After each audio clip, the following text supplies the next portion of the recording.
અમદાવાદના ગુજસેલ એરપોર્ટ અને શહેરની શાળાઓને બોમ્બથી ઉડાવી દેવાની ધમકી આપનાર શખ્સને સાયબર ક્રાઇમે ઝડપી પાડ્યો છે. પકડાયેલો આરોપી ભાવેશ પટેલ બીકોમ પાસ છે અને કન્સ્ટ્રક્શન તેમજ ઇવેન્ટ મેનેજમેન્ટના વ્યવસાય સાથે સંકળાયેલો છે.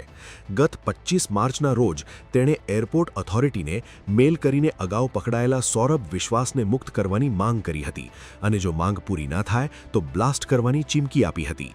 Cyber crime DCP doctor Lavina સિન્હાના જણાવ્યા અનુસાર આરોપીએ પોતાના જ અંગત જીમેલ આઈડી પરથી આ મેલ કર્યો હતો.